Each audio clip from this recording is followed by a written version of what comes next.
Ooh. Okay. How do you remain informed about current events? Oh, I'm a news junkie. I read a lot and listen to NPR. Um, Aside from the Times and the Nation and the New Yorker, uh, I still watch network news, dying breed, but that's the problem with network news. After all, I spent a lot of my life working in network news, so I'm one of the few people that still watches it. Is there a specific network that you tend to go Well, to? not now. There have been so many changes and so many sad things that happened at ABC. I used to watch Peter because I knew him and I thought they did a good job, but now it's switching around and it doesn't really matter. But I watch CNN because my son is on there. Uh, but I watch the BBC. I listen to BBC radio a lot. And as I said, NPR and read a lot. Have you given your son any advice in regards to television? When he first went on television, yes, I did give him advice about waving his hands around, about sitting back, about little quirky things that he did. But he quickly learned, and I haven't given him that type of criticism for quite a long time. What advice would you give to an aspiring broadcast journalist? Well, I give him advice all the time at NYU. Well, I try to be realistic about the business and not be too negative. After all, I don't think it's terrific anymore. And I do advise them to become producers, writers, etc., rather than on-air people. I said, first of all, the producers have the power. There is longevity in that end of the business, if there can be said to be longevity anywhere. That the age factor doesn't enter into it. That if you're a woman, the pressure on you to look good is not there as it is for if you're on air. But I say, you're going to have to go to a small station and you're going to have to work for a little bit of money and see how it looks to you. Now, a lot of them are rather cynical about the business. They're looking at it and wondering whether they made the right choice in having a dual major. You can't have just journalism. You have to take other things too. So I think a lot of them are going to rethink it. It's unfortunate. The business isn't that rewarding, I don't think, anymore. Although, who knows? Maybe people still love it. But I tell them to do the best they can. Be informed and be honest and try to do the kinds of stories that they think are important, but you don't have a lot to say about it. What is your advice specifically for young women who wish to break into the field? Well, the women have a big problem, and this comes up all the time. The same advice that I just said, however, I said, if you want to be Mother Earth and have 3 children or 4 children, I said, pick another profession. In fact, don't even bother, because you can't do it. There are a couple of people, yes, Ann Compton at ABC did it. She had like 4 children, but I think 5 housekeepers and a lot of money. It's very hard to balance the child care and this kind of job. Now, it's true that I did it and a lot of other people did it, but it's not easy. And you have to marry the right man, also not easy. And the travel is a big problem. Now, in my book, I interviewed a number of colleagues at CBS who were correspondents who had 1 child and were okay. One of them, a black journalist who, I can't remember her name, decided she was expecting her 2nd child to move to Chicago, where she had an opportunity to work in local news. Then she wouldn't have to travel. So I think between local and network, there's a big difference. The travel is a killer, and it drives a lot of men out of the business as well. It's very hard, and if you have a family, it becomes very difficult. How did you handle the travel that you had to go on? Well, because I had that daily show for so long, and even after that, the kind of news stories that they did were overnight. So you're really gone 1 night a week. That's no big deal. I had help, and my husband was there. When I did a long political trip or a Vietnam trip, uh, it was, I mean, my family, they were used to it. Um, Unfortunately, when I was in Vietnam, my son got the mumps. And although my husband and the housekeeper were handling it well, my mother, who was living in Cleveland, came in during that period to help out. Um, Long trips are a problem. And as long as they're not too often, you can manage it fine. But to do it all the time, that would be too hard, and I wouldn't have liked to have done that. You've maintained an association with New York Women in Film and Television.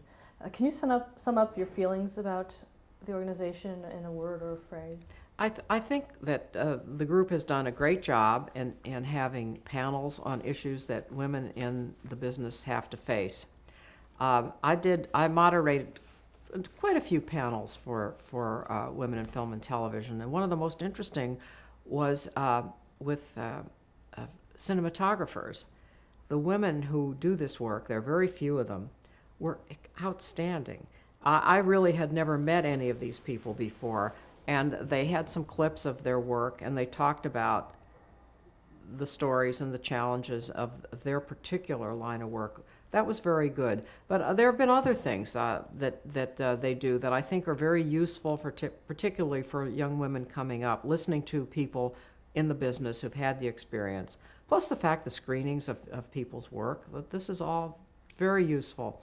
I mean, when I started, there were no organizations like that. And the ones that came along were not particularly useful. But I think this one is. The last question is, how would you like to be remembered? Well, I think it's remarkable if you're remembered at all, because you have your 15 minutes of fame and then it's gone.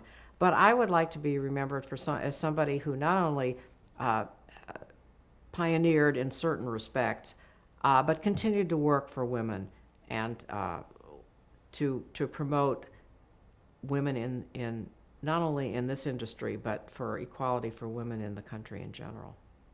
Thank you so much for sharing your story with us. My pleasure. When I did News with the Woman's Touch at ABC News.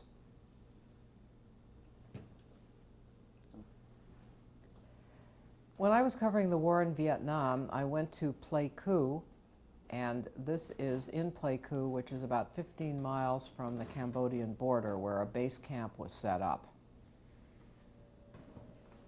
An area in I'm sorry, go ahead.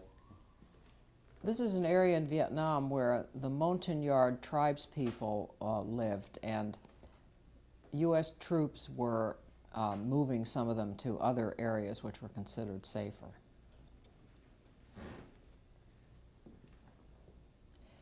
This is a scene in Saigon with my cameraman, Min. I never knew his first name. It was just Min.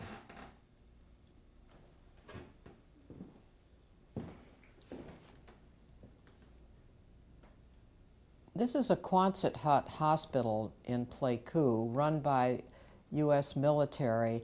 I'm not looking too happy because everybody in that Quonset hut had malaria, and many of them had plague.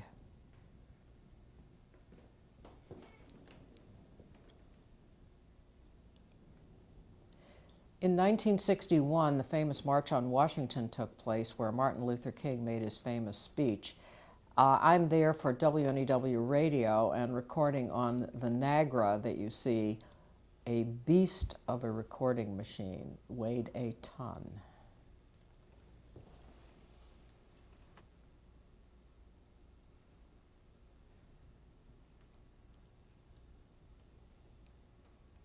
Lock this down.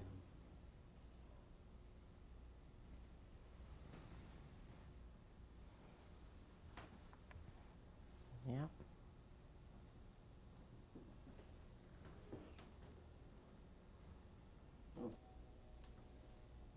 Here I am at CBS News, about to do a news break, one of those quick newscasts that took place in prime time.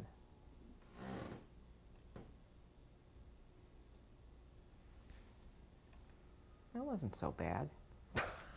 You know, You were the first one that invented, 60 is really. Here's Betty Friedan, my good friend, with me, I believe around the time my book was published in 1988.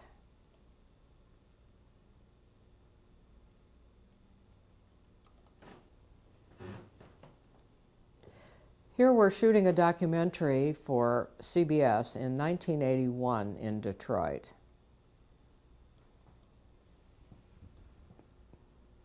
Wait a second.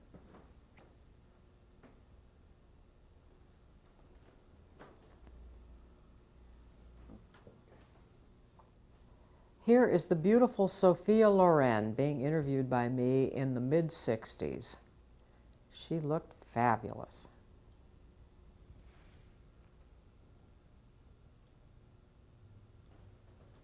You going? Hair problem, so I always had my hair covered. God.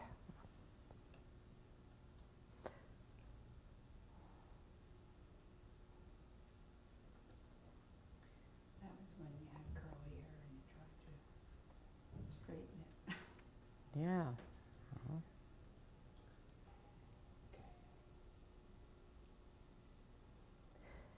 This is 1968 at Columbia University, the morning after the police invaded the campus to clear the protesters who had occupied buildings in protest of the war in Vietnam.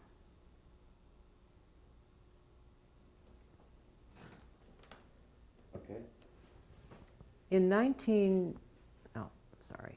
about 2002 or 3, American Women in Radio and Television honored women, mostly in news, who had made a mark in television, and here they are.